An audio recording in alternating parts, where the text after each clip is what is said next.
All right, thanks very much, everybody, for joining us for our 1 o'clock work session of the Cleveland City Council today, Monday, the 12th of February. We've got a couple of special presentations and public comments to go over first, but first, I'd like to introduce our mayor of the day, Miss Mary Harden. Her son at Cleveland Christian School actually won, but was unable, the mayor did not write him a note to leave school.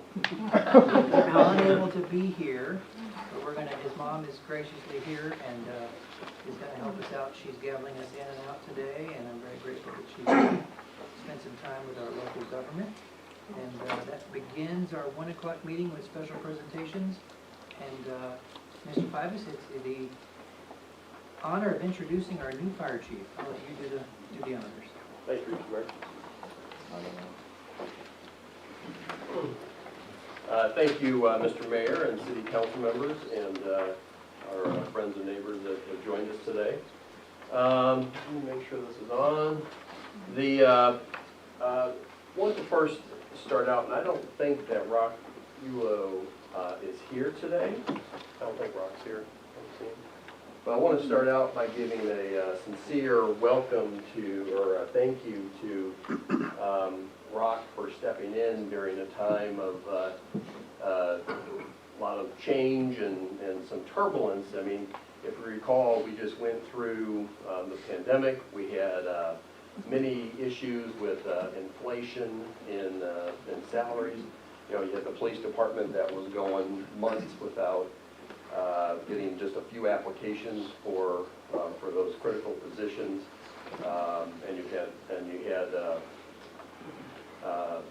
other communities basically trying to hire away our equipment operators and truck drivers, and he and the fire department had similar issues as well, and he stepped in and really did a great job of being kind of an unexpected leader, and I just can't say enough for him coming in and being a part of that. You know, we did and were able to raise up the bottom of our compensation scale while he was here, and really help the people that make $13, $14, $15, $16 an hour, and helped explain a lot of those issues to a lot of employees. And during that time, it was a different approach than what we normally had. Normally we've given a 3.5% pay raise, and what we would normally, and what that looked at is when we looked at the stuff last year, you had employees that were making more per hour or per every year, is that we found, because we were using percentages, the people at the bottom were being left behind, and the people at the higher levels were going up faster, and that's the way we use percentages that they work. So in that 1 year, we were able to make things fairly equitable as far as the actual dollars. Some people made higher percentages, but the equity that they were about the same, and that really helped. So I want to thank Rock, and we should do that for stepping in. Many of you know that that we talked about the schedule for hiring a fire chief, and knew that we were being deliberate on that, trying to get through some of these issues. Moving on to the more important task today, we have the opportunity to welcome our new fire chief. You can come on up, Chris, and he can introduce himself and kind of tell us who he is and why he's here. I think Chris is going to be a great addition to the leadership team in Cleveland. I think he has impeccable integrity, and I think that you know, the decision, we had 4 very, very strong candidates, and it was probably one of the more difficult decisions I had to make in my professional career on who to hire, and we want to welcome Chief Bates. And we're happy to say that we're starting a new school for the fire department, And in, I think, about a week and a half, I think we have over 100 applications for 4 or 5 positions. So he's going to have to jump in and try to figure out, you know, which of the 100, and probably have 150 by the time we're done, applications, and trying to hire just a few people. So that's going to be a difficult challenge for sure. And I guess at this time I want to welcome Chris, and you can tell us a little bit about yourself and your family and all that good stuff. Thank you, Judge. I want to first start by saying we have a great fire department. I would put those firemen up against any of the state of Tennessee, and I'm humbled and honored to be chosen to be their leader. There's a saying that goes, behind every good man, great man, there's a great woman. And my wife was gracious enough to come today, and Deb, would you stand up for me? Raise your hand. Let me see you. I'm going to introduce my family. My wife has been super supportive. She works for Life Bridges. Several of you probably know that organization and what they do for our community. So my wife's an HR there. She's a program coordinator, and we're very thankful for Life Bridges and organizations like that that provide care to a special percentage of our population. Many of you probably received the Cleveland Communicator. I realize I made that this time, and you can read a little bit about me there, but 28 years with the city. The last 2 years as your fire marshal. So I have 2 daughters. One of them, the oldest one, lives in Alaska right now. We're missing her. She's chosen during the pandemic to travel and landed there. So Danielle, our youngest, has recently moved back home, and our granddaughter was taking a nap today, and they would have been here. So I want to mention them as well. You know, this is our community that I'm very proud my family has served for a long time. So, thank you. Thank you.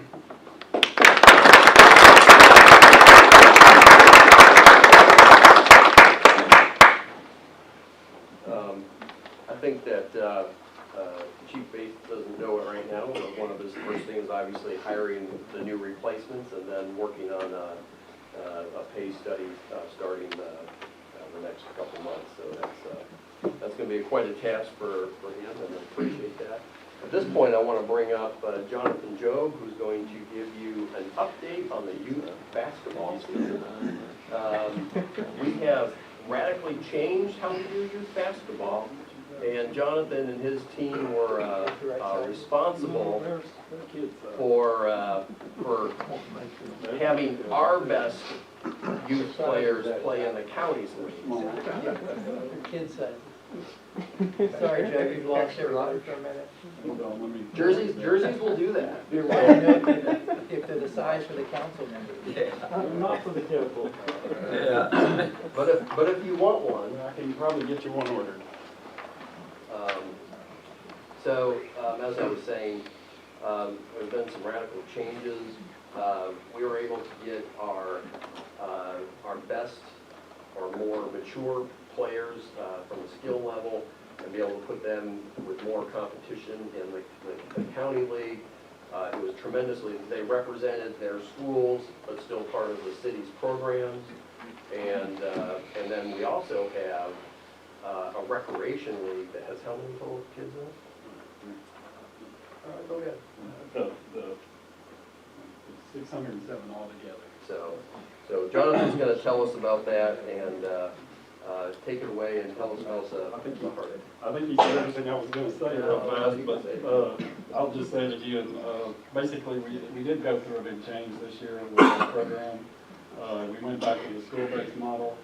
Every kid that signed up, played on the team, they chose whether they were going to be more competitive or just a rec type team. More competitive teams, we partnered with the county and put them in the county basketball league. And I know I went to the championship games at Ocoee last week, and the atmosphere was tremendous. It was a very, very successful program. Our Candies Creek 4th and 5th grade boys won the entire county league, went undefeated in the tournament. Our 2nd and 3rd grade Blythebauer girls finished 2nd in the gold tournament for the county. And then our 4th and 5th grade girls finished silver for Blythebauer in the 4th and 5th grade tournament. We also have a K1 league that we're starting to develop the kids at an early age. Leah Banks and Shanika Jones are running that program, and they're doing a great job with that. We had cheerleaders. Abby over at the community center ran the cheer program. Like I said, we had 607 kids. We played around 165 games so far. Still have a couple of weeks left, so we'll end up with a few more of that on the rec side. The rec teams, there'll be some parents, they don't want it to be as competitive. They want their kids to get a feel to see if they like it. But those are still school-based teams. So every kid even in the rec league, had a school-based jersey, which we think was very important. Our goals for next year is to get every team filled. We didn't get every team filled this year, even with the 607, so we want to try to get every team filled next year. Are these jerseys reversible? Yes, they are reversible. Jonathan, Cherokee won 4th and 3rd and 4th grade, 4th and 5th boys. 4th and 5th, so they played North Lee. They played North Lee. Wow, Go 3rd district, is what I was saying. how about that? Go 3rd district. The guy's been coaching for all of his life at North Lee. Hancock, yeah. But we did have it was a very successful program. It was broken into K1, 2nd and 3rd grade, 4th and 5th grade. Jonathan, thank you. And as a grandfather, I don't know how it worked in, but somehow my granddaughter got to be a cheerleader for this same group of games.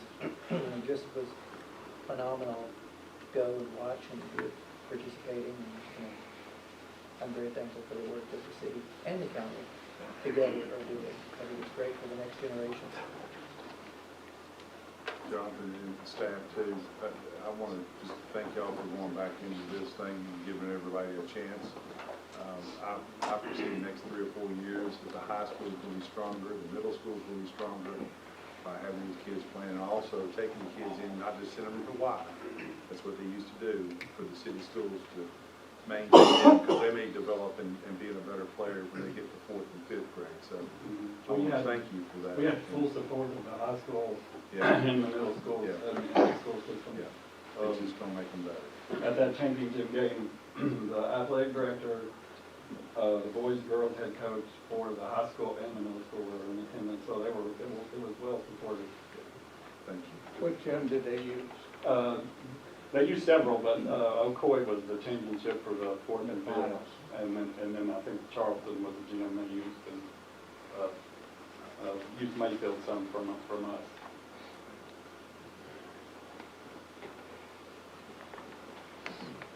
All right, thanks, Mr. Fibus. Thank you, Mr. Joe, for that update on youth basketball. Takes us now to Cleveland Professional Firefighters. Mr. Millian, I received a request for you to be here at the 1 o'clock meeting. We look forward to hearing from you. Yes, sir. I have some, sorry if I'm approaching Sure.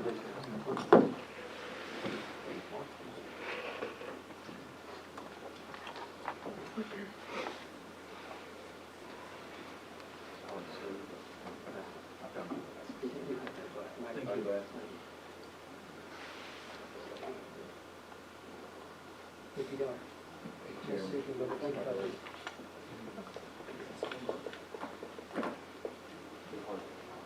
Jeremiah, you're testing me. I know, that's what readers have my glass.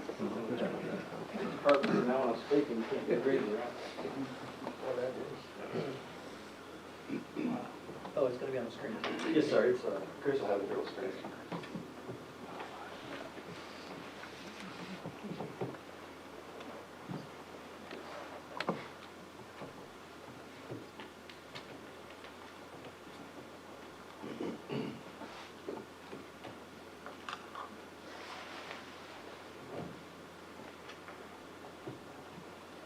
council. I think, I'll introduce myself for anyone who doesn't know who I am. I think the council, I think each of you would know each other on a personal basis. But anybody that's here, my name is Jeremiah Million.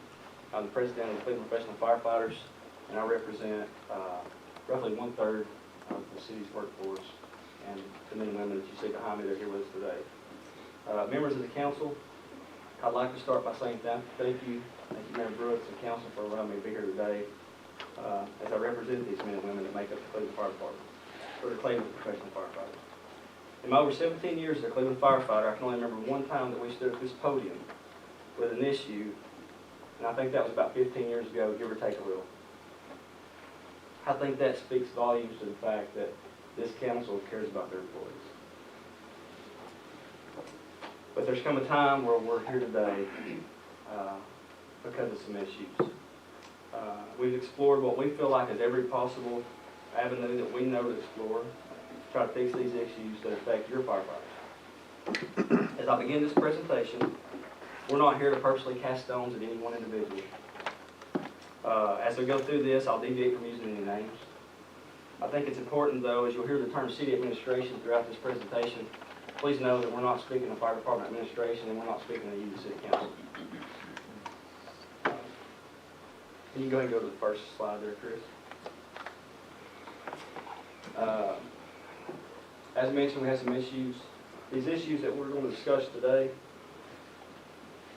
we feel are very important issues, like I said, that make up, that affect roughly 1/3 of your employees within the city of Cleveland. The issues that we'll touch on span from months to years, and were discussed many times with our current administration, whether it's myself that sat down with current administration, whether it's the fire chief at the time, or someone else within the department. Oftentimes, and most times, when issues are brought before the administration, an acknowledgement is made that there is a problem. However, there tends to be a delay in addressing issues, and this is across the board. As a result of this, what we call a delayed approach to addressing these issues, we're here today to discuss these concerns with you, City Council. Just like in our meetings last spring when we sat down at lunch one-on-one, we had conversations with you on other issues. And just like then, we'd appreciate your consideration of these matters. We're here to support our brothers and sisters when they're sitting behind us. Simultaneously, we're here seeking and to establish and continue the collaborative relationship that we have with you, the council, and the administration. The first issue that I'd like to bring up is, Joe kind of spoke on it just a little bit while he was up here, but is the appointing of the fire chief. And let me start by saying, we just had our new fire chief recognized, and I'd like to start by saying we're excited for our new fire chief, Chris Bates. I personally have known Chris even before I got hired on the fire department. He's been a friend of our family. He's a man of high character. He has a beautiful and good family, and we know that he has all the tools necessary to be a successful fire chief, and I believe he's going to do just that. Chris, congratulations. We're glad to have you. And also, I'd like to point out, just like the city manager said, Chief Tebow done an exceptional job with the day-to-day operations of the Cleveland Fire Department in the absence of a fire chief. Although he wasn't able to make long-term goals, he done what he needed to do, and we appreciate him. He's a great resource for the fire department. But looking at this, we'll see Chief Bobby Gaylor informed administration in February of 2023 that he would be retiring in May of 2023. 3 months prior to his retirement, administration was informed.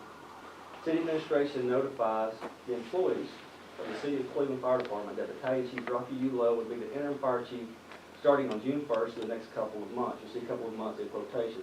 This was sent out via email in May. Chief Lowe took over in June. But as we all know, the new fire chief was named January the 23rd, 2023, and started his tenure on February the 4th of 2023. And like I said, we'd like to make this point and say that by looking at this, we see that it took 8 months to appoint a fire chief from when Chief Gaylor actually retired, but it took 11 months from the time city administration was notified. So in essence, almost a year on the impending retirement of Chief Bobby Gaylor to establish a department head for 1/3 of your city employees. Almost a year. This is an example, as we say in the previous slide, of the delayed approach. We feel like this is a disservice to the men and women of the Cleveland Fire Department, and we feel like this is a disservice to your constituents.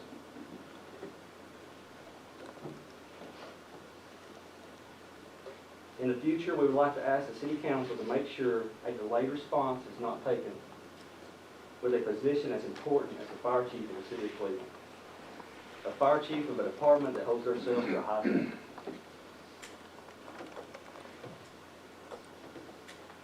Moving on, the next issue that we'd like to bring up involves our battalion chiefs. This issue, I'm not going to get into the issue itself. This is just to bring light on that delayed response mentality that we just spoke of. Our battalion chiefs have had an issue with their benefits. This has went on for years. They just shined light on this within the last year. 16 meetings our battalion chiefs have had. 16 meetings over a span of 23 months. No movement whatsoever on this issue. It's still ongoing today. They had to file grievances in hopes to get an answer. Still no answer. And keep in mind, this is rank 3 in the fire department. These 3 individuals, they're the ones that make decisions, and Chief May knows this, they're the ones that make the important decisions that protect us, the men and women of the fire department. Our lives are on the line. Those guys make those decisions. Very prominent figures in the fire department have an issue. Although we're not going to get into this issue, I would encourage you, the city council, if that's something that you'd like to know more about, please reach out to these battalion chiefs and speak to them about it. I'm sure they would love to have a conversation.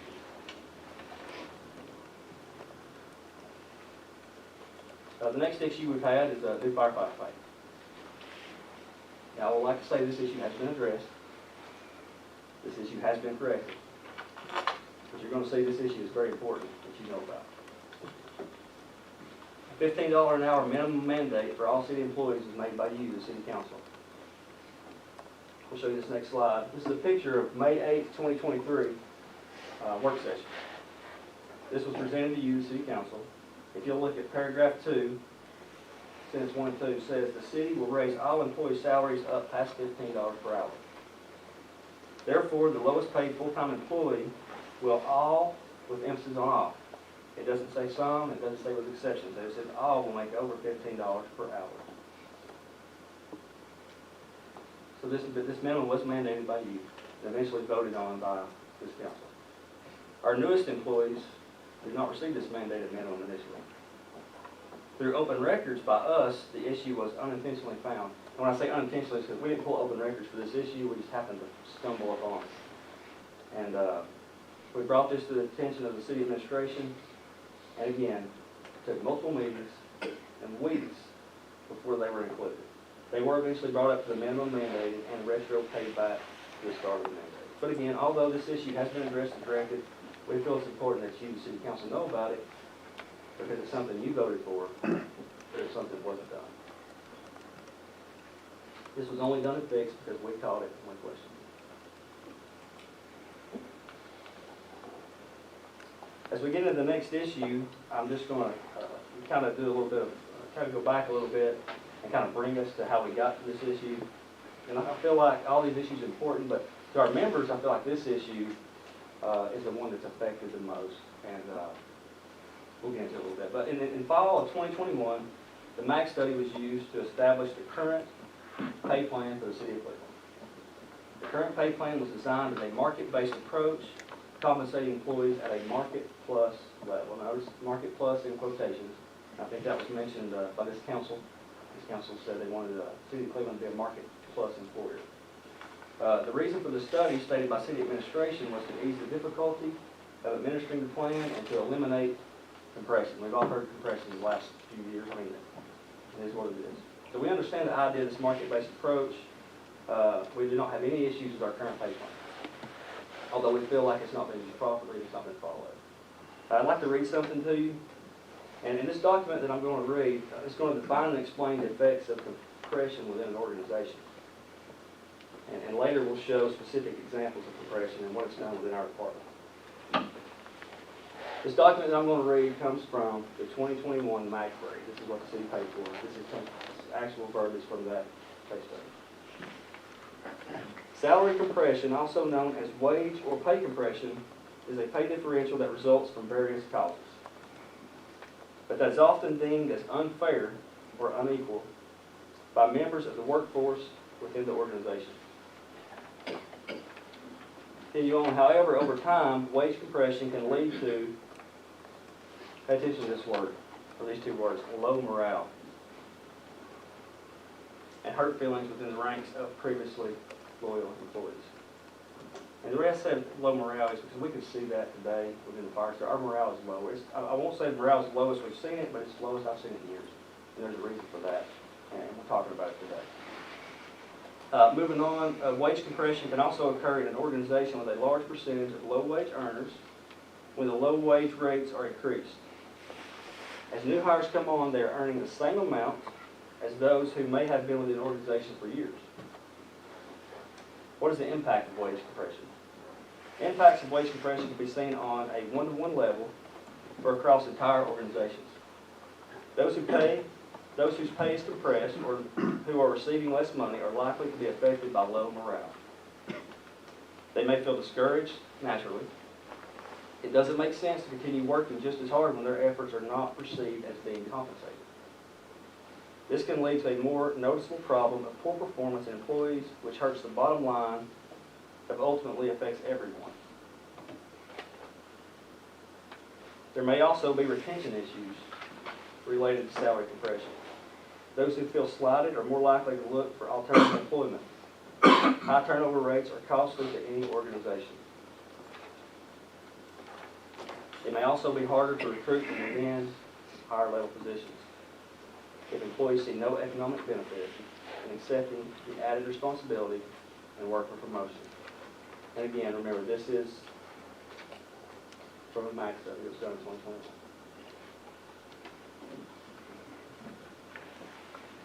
2021. This next slide, this just shows, I'm sorry, I've not been hit this quickly. Thank you, Chris. This next slide, we put this on here just to show the starting pay of the Cleveland Fire Department. We know that in July of 2023, we upped the starting pay, $15 an hour minimum. If you look at this, does this suggest a market plus employer? I think by looking at it, we see that it doesn't. These are numbers that we've done. These are the benchmark cities that was used in the original pay study that we established. And also keep in mind, firefighters were the only ones that were adjusted at starting pay. So this isn't throughout the ranks. This is just starting pay.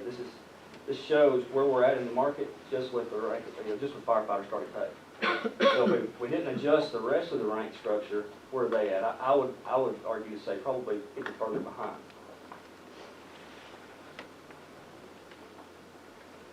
That leads me into this issue. Also enacted in 2023 with the starting pay raised to $15 an hour, city administration raised the salaries at the firefighter rank. If you look in the back of that the paper I gave you, if you look at the very back page, you'll see the adjustments that were made to firefighters, City of Cleveland. The main goal of this, the main goal of raising $15 an hour, raising all this was to bring, be appealing to more applicants, basically recruit. By raising the salaries of only firefighters and no consideration for the rest of the pay structures, the administration has created not only compression issues, but also a leapfrog effect that will need to be consistently addressed. So if you look at that paper on the back, that shows you guys voted for a 5% increase. This shows the $15, after the $15 an hour minimum increase, it created compaction and compression within the firefighter rank, obviously. And these adjustments were made to fix that. So if you look at these adjustments that are made to the firefighter, I think average is 10.37%. It fixed compression. It worked. It fixed compression within the firefighter rank.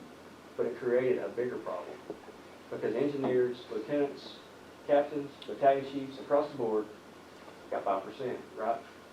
So I'm going to show you some examples of how that affected the department and how that affected your firefighters.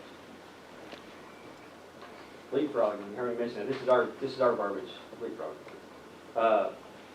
This occurs when an employee is promoted and earns more than an employee with equal or more time grade within the same rank.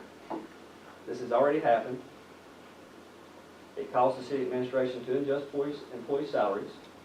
So the city administration acknowledged there's a problem.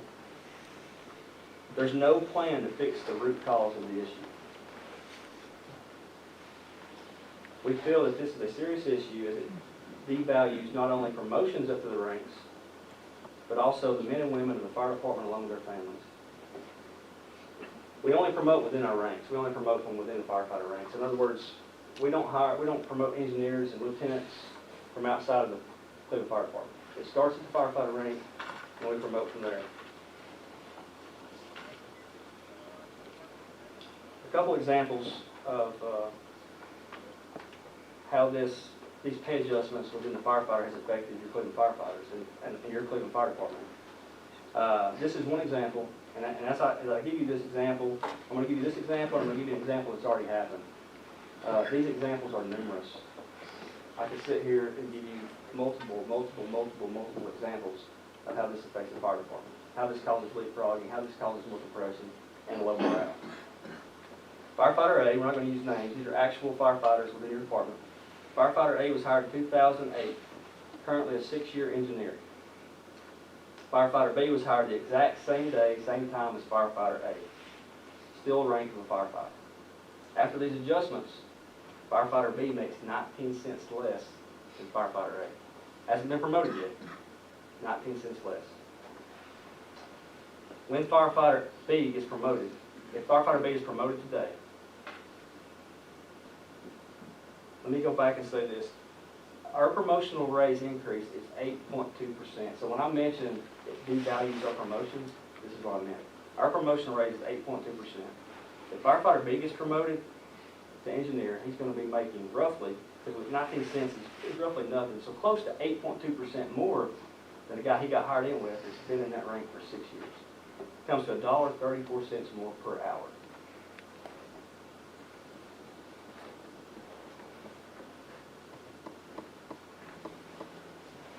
I'm going to show you, I'm going to talk about the example. Yep. I'm going to talk about the example that's already occurred. We have 3 firefighters. We'll call them A, B, and C. They were all hired in 2015, and they all currently hold the rank of engineer. Firefighter D was hired in 2017, so 2 years difference, 2 years less seniority. After being promoted, this firefighter was promoted after these adjustments were made, so he was still a firefighter when these adjustments were made that you see on the paper, right? The other guys were already engineers. After being promoted, he made more than firefighters A, B, and C. So this is where the leapfrogging has occurred, first time. So what does city administration do? They adjust those 3 individuals. They get 4.95% more to fix it. So 3 engineers got 4.95%.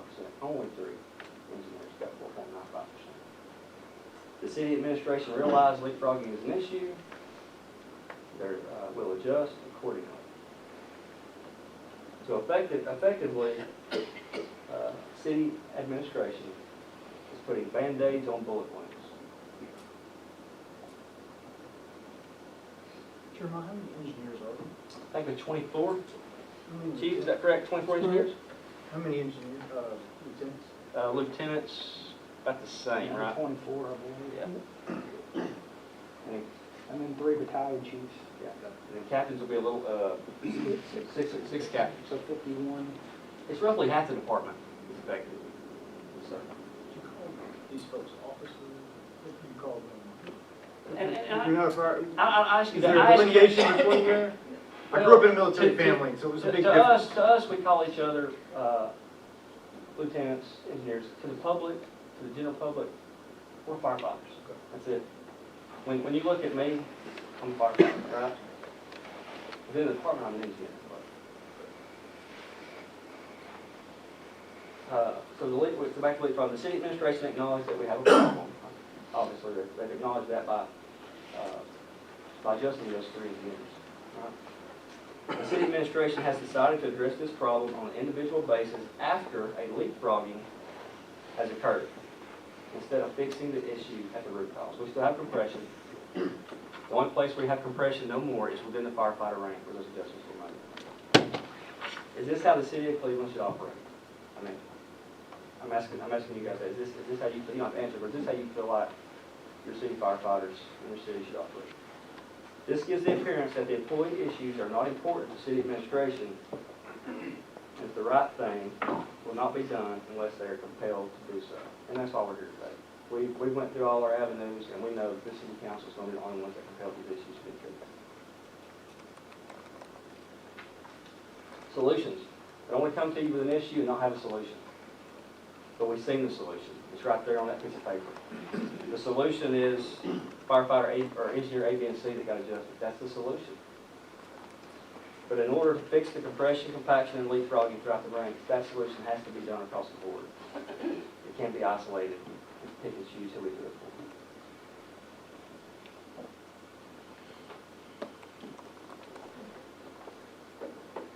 The next slide. I have a couple questions. And I understand that, council, you don't have to answer these questions, but we would like to know, because we know the ultimate fix for all of this stuff is to do the comp study and make us a market base like we was intended to do in 2021. So the first question I'd like to ask is, should we expect to be a market plus? And like I said, we don't have to answer this, but I think that everyone behind me would like to know the answer to that question. Should we expect to be a market plus? If not, what should we expect to be? And if so, when should we expect it? Sure, I can't wait. Sorry. Yes, sir. Another question? I'm in your house, use whatever you want. Well, you mentioned that the starting pay, slide 8, shows that we're not market plus. Right. I This is not said a suggest, start- I said suggest that we're not market plus, or I asked So the there's question. there's two comps that are higher than us. There's two that are higher than us. And so that's not defined as market plus. I don't know what defines market plus, I said, but it suggests, by looking at those numbers, would it suggest that we're behind the market? We have two that are slightly higher than us. We have a lot that are significantly low, we're significantly lower than. So then there's market plus starting, and there's market plus for those that have been at 10, 5, 10. I think market plus for everyone. Okay, yeah. Jason Asking may for be, your definition. Jason is, he is the head of our finance committee, and he may be able to answer this question better than I am. He's the numbers guy. So if you want to ask. I don't need to get into the weeds, I'm just curious your definition of market plus. Would you like for Jason to answer?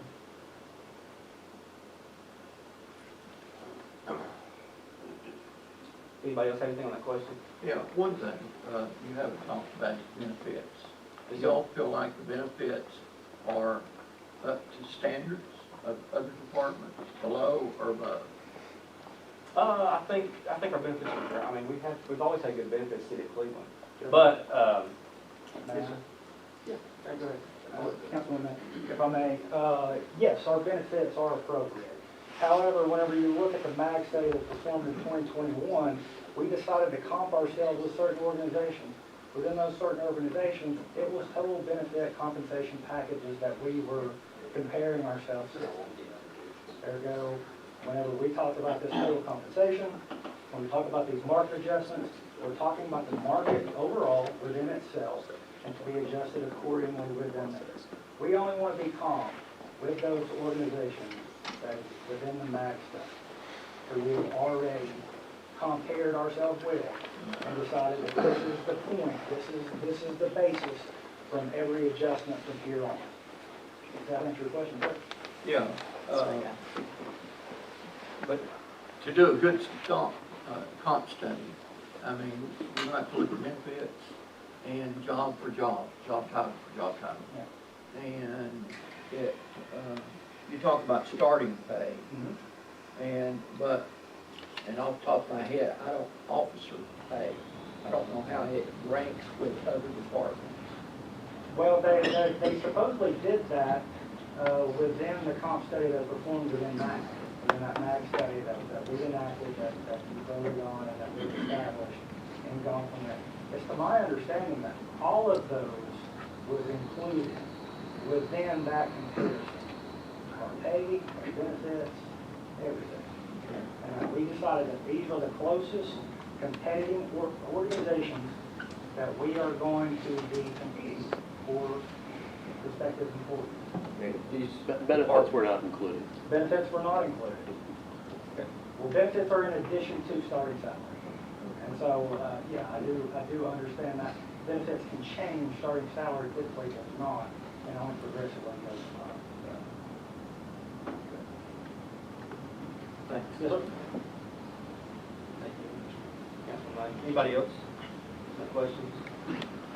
And that leads me to the next question. Are we going to do the annual comp studies? I know last year, as we were going through the budget, that was mentioned. Matter of fact, I think Chief May mentioned it, and I feel that we wanted to do this, start doing this annually. So the question is, are we going to do these annual comp studies? Yes. And if so, when will these comp studies be done? Probably we'll start it in June and be done probably early summer. So in essence, we're gonna have to wait another year and a half before we're adjusted. No, we're gonna follow what Cleveland Utilities has historically done as far as their process. And so they retro back any, they budget it and then they retro back whatever they have. So that's a good. Cleveland Utilities is Ken probably knows. Yeah. Well, they do a comp study annually, and it's apple to apple. And, a lot's involved, mainly benefits, because a lot of different cities will have different benefits. And mainly the pension plan is, as y'all know, very expensive. And it probably makes up, benefit probably makes up 50% of your pay. And y'all know all that. So, but you're wanting to know when the comp study is going to be. I was just asking, are we gonna do the annual comp studies like we talked about, or you guys had talked about last year? Well, I understand we are. We talked about And is that something that we're gonna do for the 2024, 2025 fiscal year? yes, it'll be done before the budget. Well, I understand. Well, it'll, like Cleveland Utilities, will do it a little bit after and then retro it back to July 1st. I think Cleveland Utilities, they do it annually. And if you don't do it annually, you get behind. Right, yeah, we're obviously Yeah. pretty far behind, right? Yeah. So, and it's something that has to be kept up. We've had a couple of comp studies that's cost the city a lot of money. But we did the comp study, we paid. And we keep saying that annually we're gonna keep them up. And as you know, we've got behind. So you're wanting to know if we're gonna do a comp study, when we're gonna do a comp study, and when it's gonna be funded. So, yeah, We're good. yeah. Any other questions from the council? Councilman Estes? General when we were talking about raising starting I salaries. can't hear you. I'm sorry. When we were talking about raising starting salaries, one of the issues was people, new hires, wanted to sign on for a portable retirement package rather than state. Did we go down that route? We've talked to our retirement folks, and we have not fully done that. Cleveland Utilities has just fully implemented to have that portable package in place, and I think it's working very well. I think, a couple, like, I think one of the examples they had up there was Dalton. Dalton only gives a 5% 401k, I think, for retirement, whereas we give 1%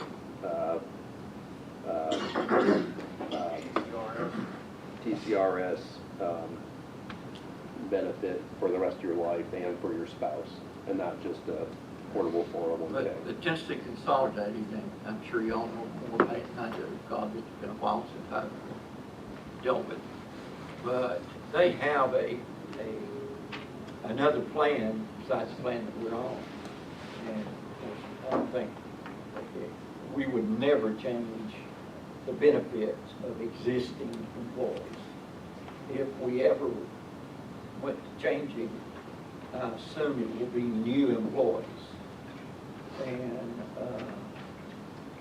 so, do we go to a plan like that? I don't know, to help fund the comp study. And really, if we went to a plan like that, it really wouldn't be a savings and affect the budget as much as it would 10 years from now. it'll take a long time for it to start. So, you know, do we look at that? I don't know. Yeah, that's why we brought it here. That's why I brought it here. We just, the reason these questions were asked, we feel like these market adjustments that were established in 2021 would fix the issues at the root, root cause. Now, the issue of compression, compaction, and the leapfrogging that we've seen, obviously that issue, you're attainable to fix that by seeing what was done for the firefighter rank and those 3 engineers. That's just an easy, quick fix, hey, no more compression.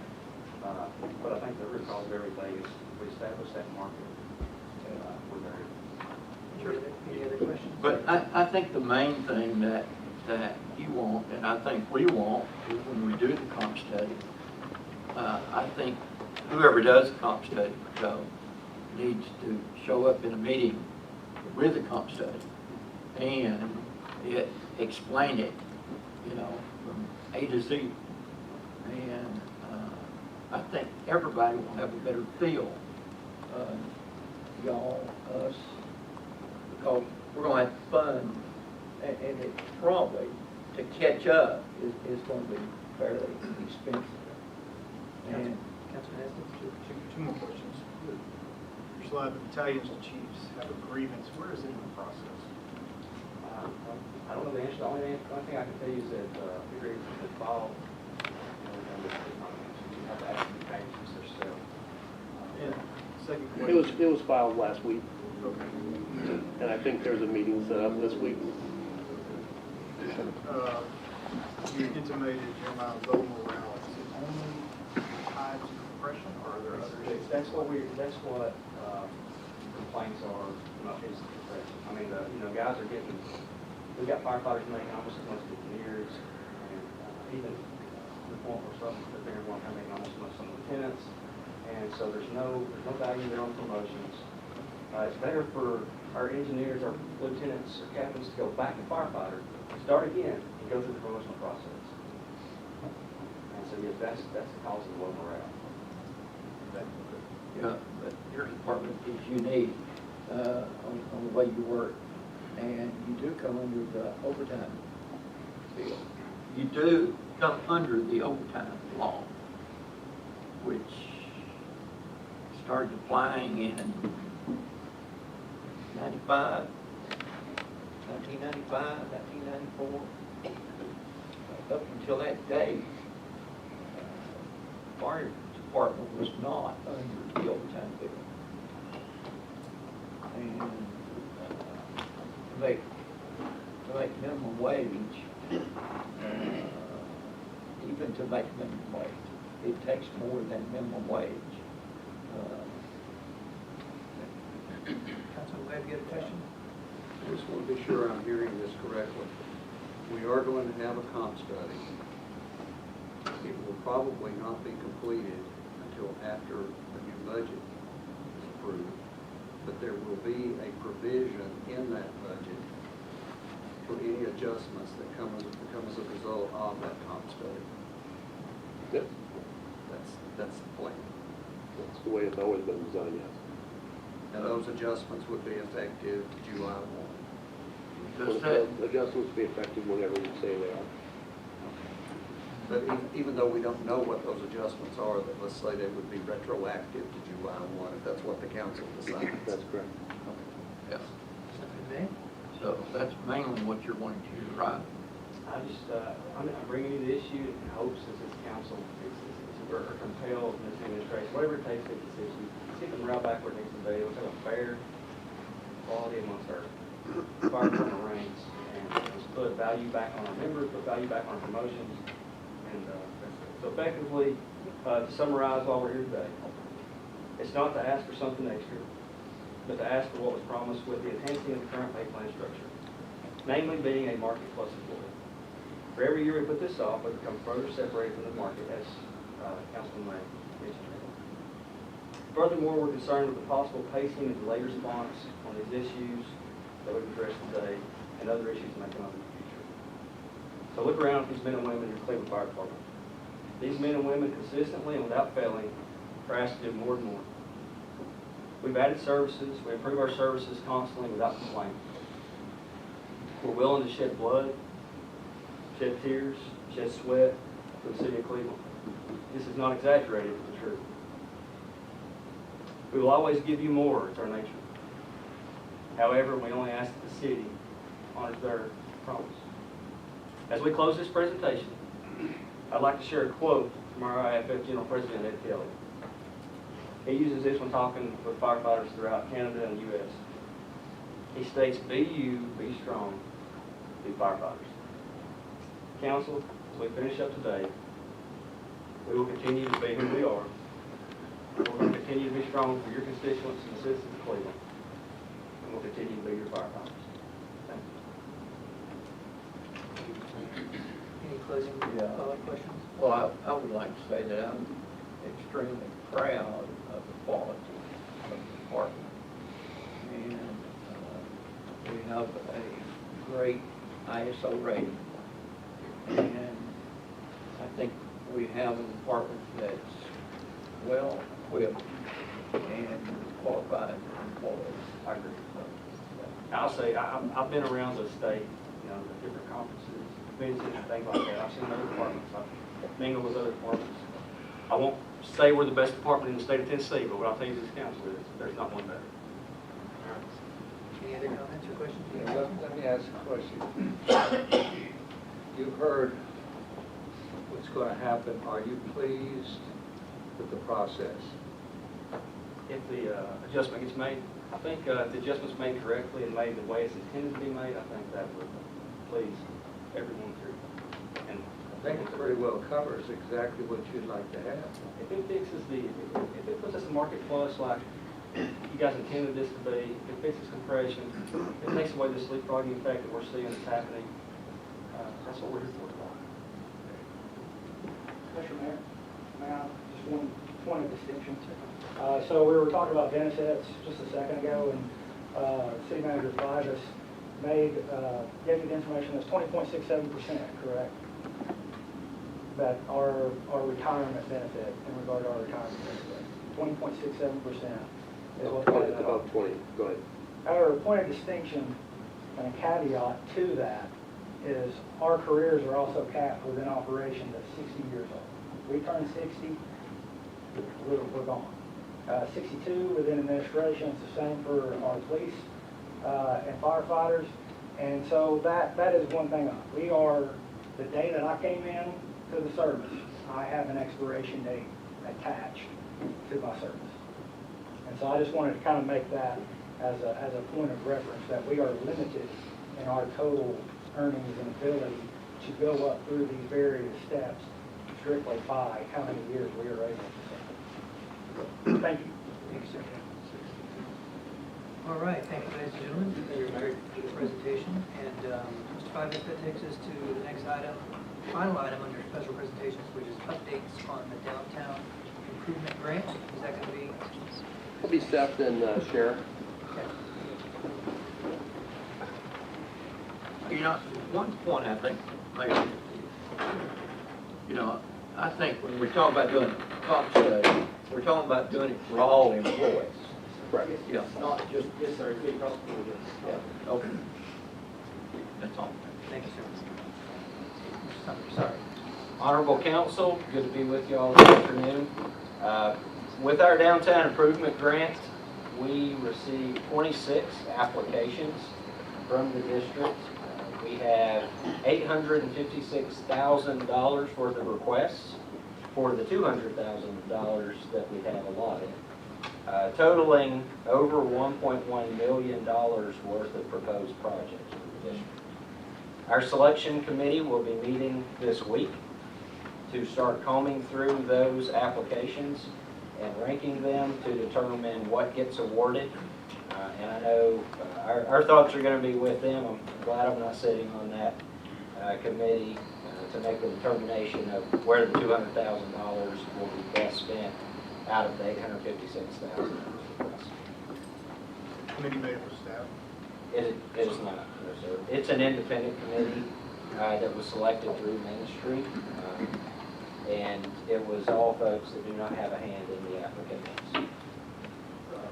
Seth, real quick on the applicants at 26, I guess you were saying you're doing, is there some common levels that they're looking at or common needs that they're meeting?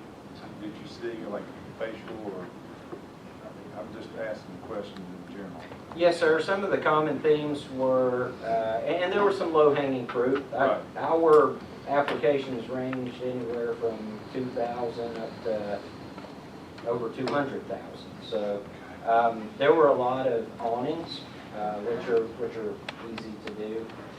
There were a lot of window improvements. There were some facade improvements with changing the way that the entryway is arranged, maybe doing an upgraded storefront entry. So those types of systems can get costly. There were also some courtyards that were requested, so those were kind of the general. How about front doors? I know some cities have front doors as a requirement, certain doors that has kind of keep it, looking over downtown. Is anybody have for that? Or? There were some, yes, sir.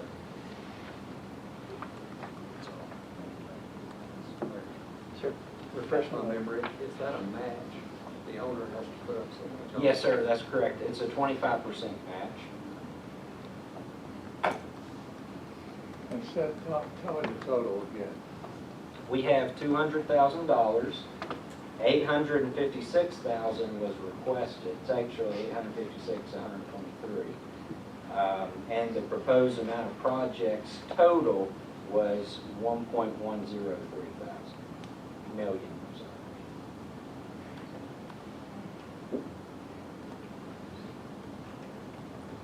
And this is mainly for the facade. It has to be all exterior work, yes, sir.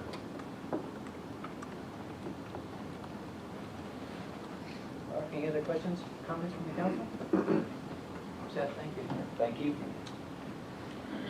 All right, this is also the time, special presentations and public comments. If there's anyone from the general public that wishes to address the council on any other topic, now is the time. We'll just indicate by, I won't say standing up, because there's people standing up that might not want to speak, but raising your hand. Seeing none, take us to the next item on the agenda for the work session, which is the city manager's report. Mr. Flavis, I'll take us to you.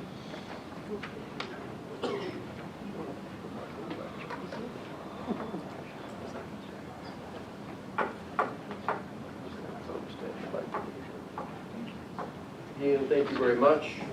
You have a memo in front of you on the 25th Street master plan. I forgot my copy.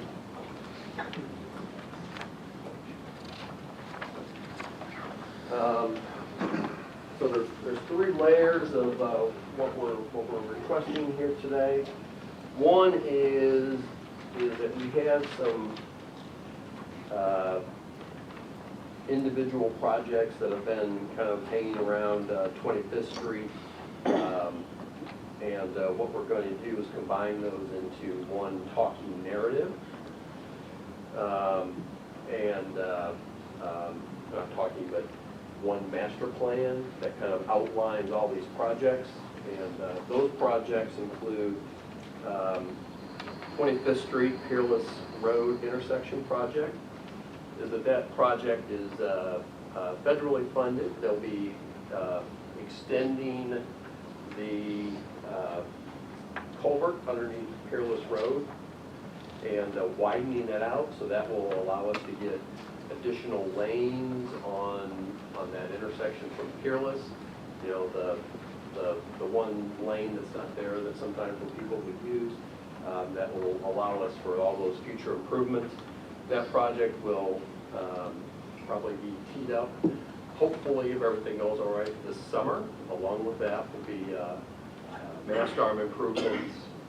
This also includes some stormwater improvements through that whole interchange. Yeah, please. Jonathan, can I ask you a favor on that specific thing? I mentioned it before, but I mean it for real this time. Let's let Ace Hardware know, because I know they're working on their timeline on getting out of that intersection. Just if it's really teed up for this summer, let's let them know this month what's coming, because that could save them money. It could save a lot of headache. Yeah, there's a lot of conversations. Good. Is that there's a time that they may be changing locations, and we want to have any improvements. You know, we want to have, part of this is there's a sidewalk from Peerless, from Paul Huff that comes and stops short of Peerless. So this would set up the infrastructure to allow that. The best time to do that is obviously during the summer, but also when the owner there is in transition between owners, so that we can get in there and do that, so you won't be impacting them, as far as we know. As long as we're reaching out, that's great. That's all nice. Thanks. 25th Street, Georgetown West Side intersection is, this intersection, I think functions much better after we fix the Georgetown component, but we, at one point, had the whole intersection to be redone, so this will include putting up mast arms and putting in, probably with the amount of homes and the apartment complex that's going in down West Side Drive, we think having some ability for people to cross 25th Street safely would probably be important. And, yeah. Let me hear a timetable on all these projects. Do we have one? Some of them, and that will be in the master plan when we put that together, is if you look in the motion or the recommendation is to include, create a formalized 25th master plan with specific implementation timeline with projects identified in this memo. So like this 25th Street one, that is coming this summer, we will probably start portions of the sidewalk coming down from I-75 and potentially there's others, moving that sign, the Welcome to Cleveland sign, down and putting that where, and then landscaping that. That's probably a this summer type project. Well, when we talk about the project, we talk about subbing some out, doing them in-house. Probably both. Probably both. Okay. Like on number 3, you have the J-turn safety project. That will be a state project that will be contracted out, and that will improve the safety from Georgetown Road all the way down past the Burger King. Then you have the 10-foot multi-path from I-75 to Georgetown, which will be, that will have a contractor do that. And you have the 10-foot multi-path from Georgetown Road to Peerless Road. Federal government pays 75% of that, and that will be contracted out. Then you have 10-foot multi-path from Peerless Road to Key Street, and then being able to get to the Greenway. That one is also a federal project, with 75% of that will be contracted out. Then have a sidewalk from Cleveland State to 25th Street. I already talked about the gateway landscaping of I-75. Move the Welcome to Cleveland sign, reconfigure the median, and this is probably one that's moving up on the time frame.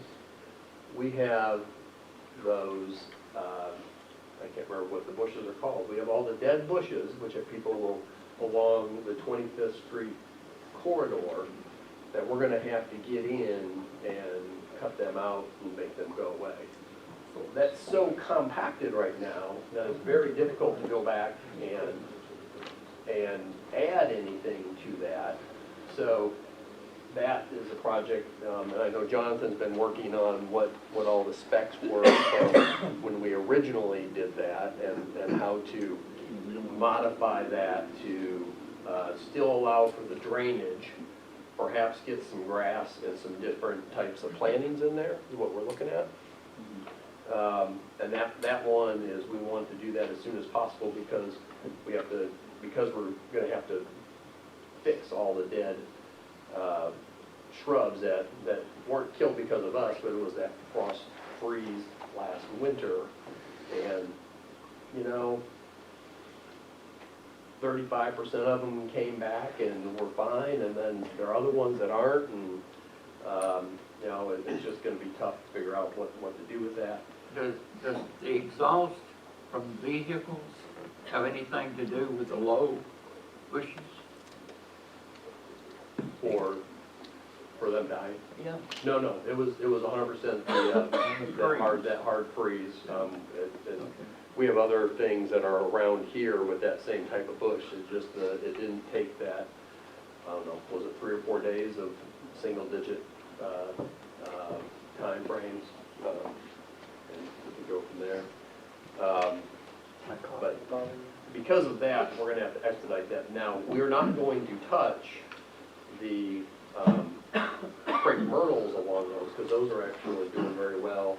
They have nice foliage on them, and but so we'll landscape and, you know, just putting in curb that will allow the stormwater to get through there and allow a lot of stuff to go.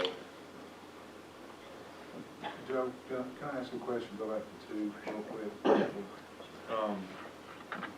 Mass Arms, Jonathan 2 on 25th in Georgetown, West Side Drive. Is there any way to help Clean Ridge shape that up? Because when you come out of Cracker Barrel trying to turn there, I mean, that turn lane's there, and it's with more development going out there, with Mr. Cates building all these homes out there, it's more traffic going out there, it backs it up, so it's harder to get in that turn lane, because I found myself sitting there for a little while coming out of Cracker Barrel. I know there's other ways to get out, Yeah. but it's the shortest way. That's what we're talking about, is fixing all that. Okay. There's some stormwater issues. A lot of that will be curbed and put in new infrastructure and redoing all that all the way back to, I think that's Clingan Ridge there. Clean Ridge, right there when you turn out, And you turn then left, taking right there. a sidewalk all the way down to Cleveland State. And when is it gonna be, Jeff? I don't have it right in front of me. I just asked to look at Clean Ridge when you turn left. You're right there, and you're right there where all the traffic, turn lanes and everything else. It's a nice community. We have reconfigured the median from I-75 to Key Street. You know, you have gateway banners and decorative lights through there. We have to do a sidewalk on 25th Street to Melrose. We've already committed to that through one of the federal projects, I think the 3 federal projects. We've committed that. And I think we're getting closer to getting the right-of-way from the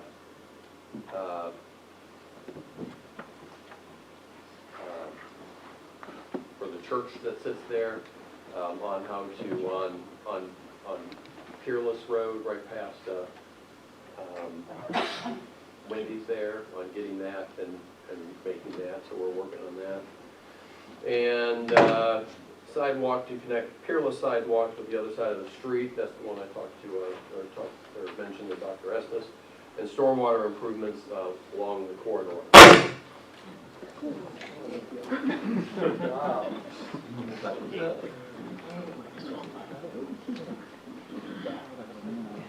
The city has 7 primary gateways, areas in the city and several public areas.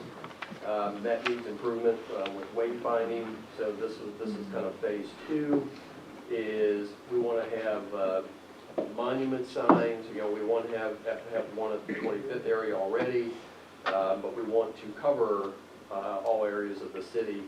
Exit 25, 20, 27, South Lee, interchange at APD 40, North Lee area at Anatole, Highway 64 area and the Dalton Pike area, and basically have community gateways at these areas, which would include landscaping and taking care of a lot of those areas.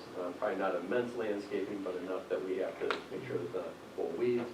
Then city staff proposes a new similar monument signs at all of these parks, downtown entrances, and public areas, and many of them would have a landscaping element. As part of this, we would hire landscaping staff to be able to pull the weeds, to make sure that the mulch is filled, to take care of a lot of these issues, and when they're not doing this stuff, they certainly need to pick up the litter, a lot of our right-of-ways, and take care of a lot of those things. We can talk more about this as an agenda item later on. We're happy to discuss it now, but a recommendation would set this in the motion, is that we would put it into our budget.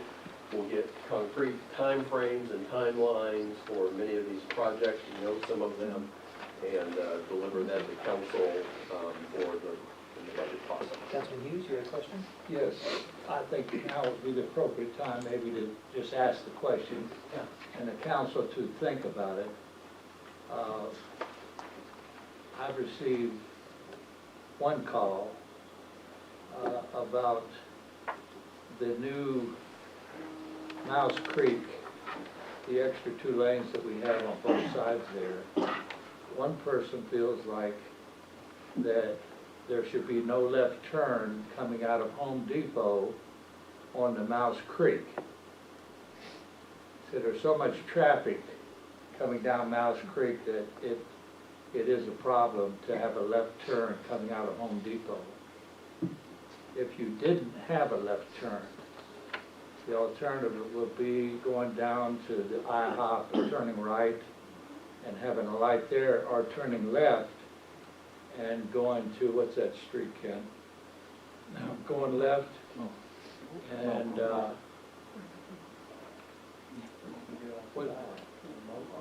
Mohawk. Going to Mohawk. And you can go both ways on that, even going to North Lee Highway. But that's something to think about. There may be some merit in the possibility of doing that. And I just think now that we're talking about these different areas, maybe include that for a staff study, Joe. Yeah, well, we'd be glad to. Okay, thank you. You know, certainly more use of Freedom Parkway is important, because you have, that's a lighted intersection down there.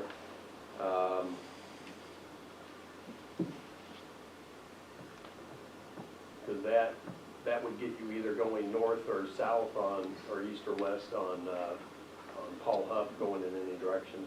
We'll look at what the options are. Councilman May. Yeah, Joe, of course, I'm really enthused about the landscape and the projects that you've got. And you're talking about setting up a department to handle this, control it, maintain it. And I'm assuming you're going to write job description for these people, also that they know their job, and They will be hired specifically for their, that they will be landscape individuals. because it'll be a 365 job, really, to maintain it and keep it the way it should be. Okay. Councilman Castleton. Yeah, Joe, I just want to get back to one other point to ask the state, John, maybe you can help with this. Right there on 64, across from Jackie Evans, the state was putting a right-hand turn lane in there. Is it possible, we've talked about a left-hand turn lane going down Lee Highway in front of where Cook's and Ace Hardware is right now, because of the accidents, rear-ending and stuff. Is it possible to give them a report and see if the state can accommodate and see about putting a left-hand turn lane in front of that plaza there to turn left where will be Ace Hardware now for more traffic? So stop it in the middle of the intersection and fast lane. Chief Bates, I guess I've heard from fire department, that's a lot of rear ends in that. And they're going in 64, but I don't think they have as much traffic as we do in going down Lee Highway. So I'm just asking a question, if it's something they can. And we can talk to TDOT about Talk to TDOT about, maybe get with a representative of TDOT and see if he can help them push that. I think it'll be a safe path in that part. Any other questions? Thank you, Councilman Castleton. Any other questions from the council, from Mr. Fivas? Mr. Fivas, I understood one of your statements was you're seeking direction from the council to begin this process. Is that a vote required or a motion? It's already on the agenda, Okay, so we'll take action at 3 o'clock. if you want to. Should it please the council to move forward on this wonderful idea. It does. Thank you, Mr. Bowden. Item B is an update on the Inland Street construction. We are, we're about 3 weeks ahead of schedule, which is good. We've had some input and feedback of, it's created a little more traffic in the downtown area, and we're looking for strategies on adding some additional parking or travel signage. People aren't as familiar with that. You know, the project, you know, they're cutting out, and you know, we already got through the first phase, which was the Broad section. The second phase is from Broad Street to Church Street, and they will come and we will get the new curb and the new curb and gutter in there, and you'll have the 10-foot sidewalks, and that will be figured out. And then we will release all the traffic. It'll be done, and then we will close from Church Street to Edward Street, still having vertical access on Church Street and Edward Street. And we hope to have that done in the early spring. Needs to probably stop raining, but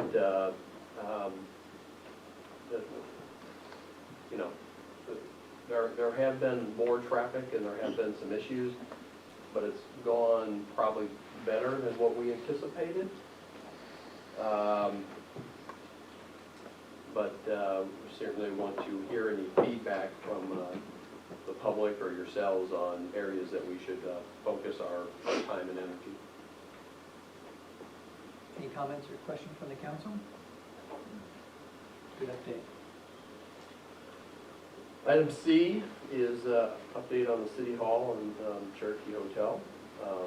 We have, I think, the necessary information to have more individual conversations on showing what the designs look like. There's some options that the council's going to have to make decisions on with council room issues and stuff like that. So in the next week, 2 weeks before the next meeting, that we'll probably have individual meetings with everyone, walk through everything that we have, and then we'll get some input, and then the council is probably going to have to make some decisions on any number of subjects that are popping up. So we are on go, and we'll probably start scheduling meetings in between meetings here to start getting into those issues. Any questions on that? Any questions or comments from the council? Moving on to the update on Tinsley Park, we had the pre-construction meeting, I think, last week with Tricon. I think that they're doing well. Everything seems to be in order. They are probably getting ready to purchase the cover, and that'll probably get real. They are out working on the softball field. It's our intent is to have softball at least playable. So there will be a softball season unless it continues to rain every day like it has for the last, that could throw issues in the mix, and we have contingencies hopefully in place if that were to happen. We don't think it will be necessary. And then after that softball season, we will probably start doing the infrastructure inside the park. By that time, the pickleball will be well underway, and then we'll start doing the sidewalks and the parking lot and pulling that together. We will try to do everything we can to keep as much of Tinsley Park open during times, during this construction, that there will be times that we will notify people that they will always have access to Tinsley Park, but they just may have to park a little further away than they're used to. So if you wanted to, if you use the dog park, there'll be a place that you can park, but you'd have to walk your dog to the dog park and use that. Or use the dog parks, the 2 dog parks at Avery Johnson Park, and that would give them an opportunity to, that's a real gem facility over there. So, but we'll start communicating that when we get to those times. Anyone have any questions on Tinsley Park? Any questions from the council? Great. One thing that we're looking, our police and our fire chiefs, other employees have brought to our attention the need to look at our wellness center. We're looking at options on how to expand that and to make that into a facility that can be easier to access and have showers and some of those issues. So we'll be talking about that, and I'm going to put you on notice that we have hopefully have some options for everyone to look at on that. Joe, Yes, sir. something that I probably should bring up, but when we move to City Hall, we move offices, Cherokee and all that, the building, the little building we've got down here on Parker Street, that's got the street choked in from, I guess, Central Avenue to Inman Street. Are we gonna be able to maybe widen that and make that a better flowing street than we've got now? Parker Street? Yes. We haven't talked about that in a long time. I know that was a conversation several years ago. Some time ago, we talked about it and possibilities and, moving traffic, and that we thought that would improve. Great. Yeah, we can look at it. Okay. We have a grant opportunity that we will probably bring to you at the next meeting, and I'm letting you know is that this is called the Healthy Built Grant. It's in a grant that we use to build the first pickleball courts. They have some other conditions on it that probably need to be in more low to moderate income areas. What we're looking at is applying for this grant, and I'm telling you this up front so that if anyone has any ideas, we're happy to consider those, is that we've had an awful problem that Blythe Oldfield Park is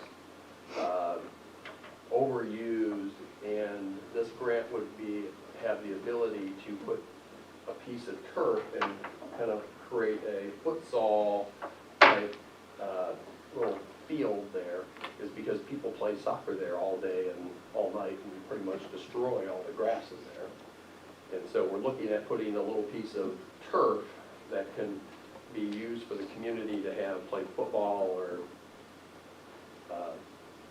soccer or whatever, probably football. I was thinking more soccer, but you could also play football and stuff like that. And before we actually do the grant, I don't know if anyone has any opinions on whether that's a project that is, if anyone's noticed that problem that we've had over there. Councilman Webb? I think that's been an issue probably from about day one, because, we want to see the parks used, but you have to determine what you need for the usage that it's getting. And you and I have looked at that over there in the past, and turf might be the answer there. As the championship lawnmower racer, you know better than anybody. That's why we don't have turf over there. It's on the asphalt. Just for the record, I have retired. No, it's just a sand lot over there. Yeah. I agree with you, Joe. I put my grandchildren over there, and all it is dirt, and somewhere or another we need to do something. And it's not because we're not maintaining it, it's because on times is that you have younger and older, that they're using it as, there's something called a futsal field, which is kind of a micro soccer field. And this kind of is a perfect scenario that you can have one of those mini micro soccer fields, but it'll be much easier taken care of, and it can be used I think it would be heavily used. Wonder what the life of one of those are. Did it last 5 years, 10 years, 30 years. 30 years? Whatever it lasts, it'll be worth it. What also makes, Probably 15 15. usage, I would say. what also makes it so attractive for futsal are the fencing. Yeah. It's, two sides are completely fenced. Three. Well, the field itself, I'm thinking, you got the park on it, you got the playground part on it, you got the pavilion on the other side. Every night, David, I see David back there, David works there every night. There are a dozen plus. And it's exactly, the park is being used exactly like that. It's wonderful for the community, so I'm 100% behind, let's go this route. And if not, let's work it into the budget. We should have done a proclamation for your retirement, I have no idea. Retired racing committee, no idea. Maybe I missed that. So that, we'll bring that to next meeting. If anyone has any other suggestions, let us know. We are starting to pull the line on doing, and this weekend, if you were out there on Saturday, there was a lot of activity, is they were doing coring out at Peerless and Paul Hupp intersection. We have given the okay, working with Cleveland Utilities to begin that project, because it has the ability that we can go without any of the issues that we have with the 108 square feet that we need. That you can go and have all the mast arms up and in place with all the lights on there without having to worry about the little piece of land that we need to do that. So you can have it 85, 90% done before you have to do that. And we think that it's better with all the work out there to start now and get as much of that out there as possible, because this summer, as you know, that we will be paving Paul Hupp from Georgetown all the way past Hobby Lobby on Stewart Road. And our best hope is that we can go and have those mast arms in, fix the curb that needs to be fixed, and then what you can do is you can have the mast arms all ready to go, lit up, ready to go, is on one day, is you can just turn them on with the, the day they come and they pave and they put the new lines in, and then they turn the new mast arms on and they work, and then Cleveland Utilities comes and takes down their old lights and everything's done. So that's how so if you start seeing work out there, and we'll probably have some items for council to approve, but we feel that it's important to get that project to off dead center. Any comments from the council? I just had one, Joe, follow-up. We've nothing but great reports and praise from constituents and neighbors about the Mouse Creek intersection. Everybody just raves about how it looks, how it clearly has made a difference in traffic control. Looking forward to Peerless, obviously. But we also talked about the Atkinson Cleveland State, which would be in the middle of if you're coming from Georgetown over the hill, where is that in the timeline? Because I thought at one point we had said, we'll fix one sort of Mouse Creek Peerless, then flip over to Atkinson, and then flip back to that Peerless Mouse Creek area. When is the Atkinson on the other side of the interstate scheduled? Atkinson sidewalk or the intersection? The intersection? It will come after we get done with the Peerless one.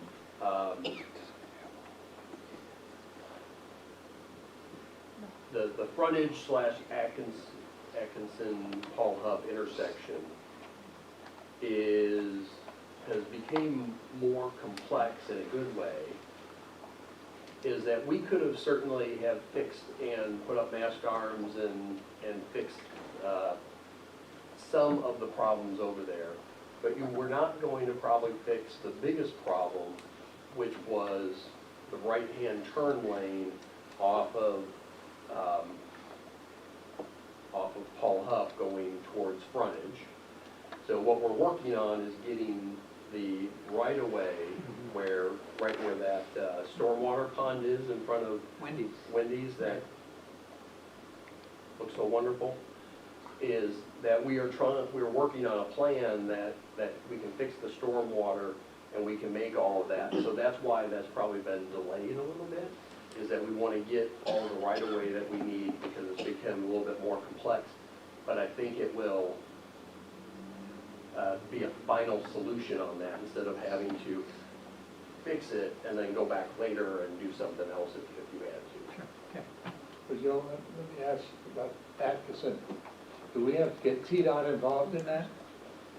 On On Atkinson Drive, on the sidewalk. not the sidewalk. On the I'm not intersection. worried about the sidewalk, but the road. So that's, we've decided that it's easier to keep them out, so that project would be all us, so they're out of any of that. Okay. Okay. I know several years ago, the holdup was TDOT, was it not? Well, they were funding 20%. They were- We were funding 20%, and they were funding the rest of it. So They now- funded 80%. They were funding 80%. Yeah. Yeah, and that's why we went away from those projects, because we don't think it's efficient waiting 8 years to deliver a project. And so, we feel with our calculations that we've done, that we can deliver projects for pretty much the same cost, the 20% of our amount as it, or 20, if it's $1 million project, we feel that we can cut about 2/3, 70% of the cost off a project by not going through the federal process, the state process. And some of that is because you don't have to have a CEI, you don't, meaning a state inspector that costs a ton. They spec huge concrete pipe that is very difficult to put in, and you have to go much deeper. There's a lot of reasons for that, but that's why on those sidewalk type projects, we're moving towards having all of our state projects just be paving projects, because we can get through, we don't have to get any right away, there's hardly any design, and we can get the money on the street faster than we can, like 17th and 20th.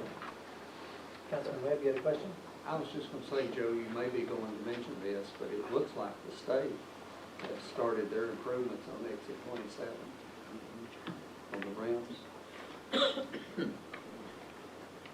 I have not heard that, but they may have. There's lots of barrels and signs out there. Yes. I can tell you that. And there's also a project up the street, the sidewalk handicap access along LaCoy Street, State Route 11. Yes. I've noticed that project has started as well. Yeah, and they're doing that in lieu, because, well, they're gonna be paving North LaCoy, which is well overdone, probably this spring or summer. So that's their standard, that they come and now do that before any project. Well, that's state working on Oakwood Street on doing the handicap, Yeah, they on the did. sidewalk, right? Yeah. So if anyone has any concerns about their designs, we'll give you a name you can call. We haven't had any input into any of that. Representative Dan Howell, 1-800. Any questions? We can go into the review of the 3 o'clock agenda. Yeah, I do have, real quick, probably at the next meeting, want to do something to honor Black History Month. So we'll be working with staff to come up with doing something appropriate for that. I think it's important. And we have began a litter initiative. This time of year, invariably, between February and March, we don't have people out mowing, so we don't pick up as much trash, but we're getting people out to go. And I'm telling you that because if you see a street, or if you have any questions, and I would encourage you to go and find there. I was driving around and Norman Chapel is one of them I saw yesterday, is there's just litter everywhere. Is if you find streets, just email and say, hey, do litter pickup on these streets. That will help us to be able to target our resources on picking up litter throughout the community. It just, I have hardly any tolerance for that, but it's out there and no one else is going to pick it up for us. We were. That is a problem. In saying that, I want to commend the Bradley County Sheriff's litter pickup, Nelson that does that. I've called him in the past, and he's gotten on into it in like 2 days or so. They've been a great resource for not only the county, but the city too, and I want to thank them, the Sheriff's Department, for doing that, taking care of that. Yeah, and we've used them before, and they are very responsive, and we appreciate that. Councilwoman McKenzie, I got a text about Keep Tennessee Beautiful coming March the 9th. Is that going to be in your district? Have you heard about that? I'll ask for some more information, but they mentioned that they were coming to the city of Cleveland and some sort of a trash Keep Tennessee Clean initiative. Anything on that, we can work it with the signs. Okay, I'll look into it. I'll keep in touch. Because that would go great, Joe, that song, February, March, trash awareness. Moving on to the agenda. Sorry, Mr. Mayor. Certainly, please. At 3 o'clock, we have a public hearing to hear public comments concerning change in ownership from interest in the members of the Southside Wine and Spirits located at 1450 Fritz. This is just a change of ownership. The documents are in that, and I believe they went through the right state and local processes. 6B, we have a public hearing to hear public comments concerning the request by City Fields for consideration of an ordinance to zone 0.15 acres of property at 246 High Street from commercial general to R2 low density single and multifamily. That was approved by the Planning Commission 5-0. We have item 6C, which is to hear public comments concerning a request by West Hicks for consideration of an ordinance to zone about 1.24 acres on Kings Edward from R2 to IL. This was denied by the Planning Commission 7-0. We have item 6D, which is to hear public comments concerning a request by Osha Brothers for consideration of the zoning ordinance to zone 1.58 acres located on Michigan Avenue from CG to R2. That one, Mayor, I think we've got people that to talk about at 3 o'clock. Item D. D. C. C. D. D. D. Then we have item 6E, to hear public comments concerning a request by Case Construction for consideration of the ordinance to zone about 0.3 acres or less on Bible Street from R2 to mixed use. We'll have that conversation. And we have item F, which is here public comments concerning a request by Case General Partnership for consideration rezone 0.33 acres on property on Linden Avenue from 4th Street to, from heavy industrial to R2. That was approved by the Planning Commission 7-0. Item G is to hear public comments concerning a request by the General Board of Trustees of the Church of God Prophecy for considering of ordinance to zone 80 acres of property located at North Lee Highway from RA Residential Agriculture to PUD 48. That was approved by the Planning Commission 6-0.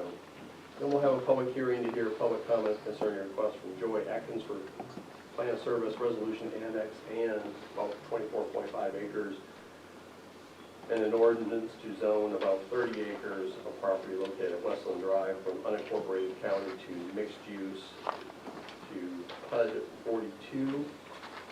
This was approved by the Planning Commission 6-0. On the consent agenda, we have the issue, a new certificate of compliance for the Southside Wine and Spirits, and we have 7B, which is the guardrail maintenance.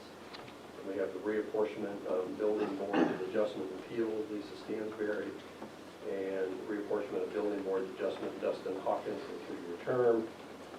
And on new business, we have all of these ordinances that we just went through, and then you'll have an item on J, which is to discuss and consider 25th Street Master Plan and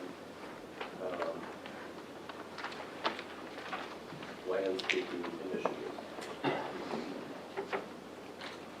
Excellent, thank you, Mr. Fivas. Any questions from the council regarding the upcoming council agenda, consent agenda? We are rapidly approaching the 3 o'clock hour. It's 2:45, so without objection, could we move the reports of council members unless there's something pending to the 3 o'clock meeting? I got one thing I'd like for the work session, because it deals with the presentation by fire department. Just in kind of working my mind through this, Joe, when we look at the comp study, I think it's really important we define market plus. We define Benny's. We define,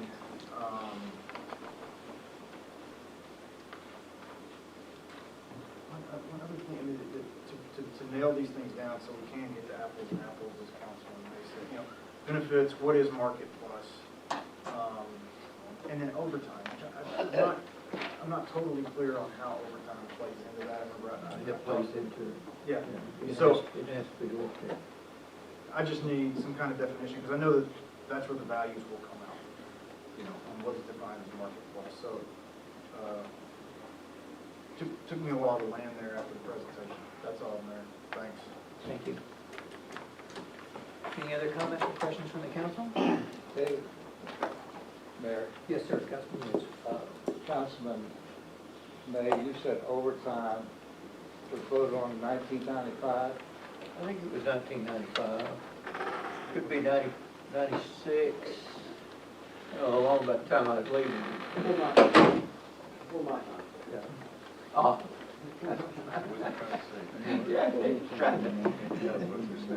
Yeah. Yeah, but it is, that's fact.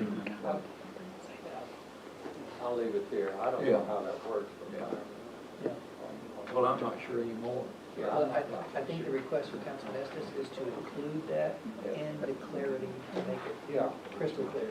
Yeah, that's fine. Yeah. Market plus, benefits, overtime. Yeah. So I think now. I think we need clarification on that, and I think they would like to have it also. Yeah. All right. Any other comments or questions? We have no announcements here at the 1 o'clock, which brings us to adjournment. Mayor Mary.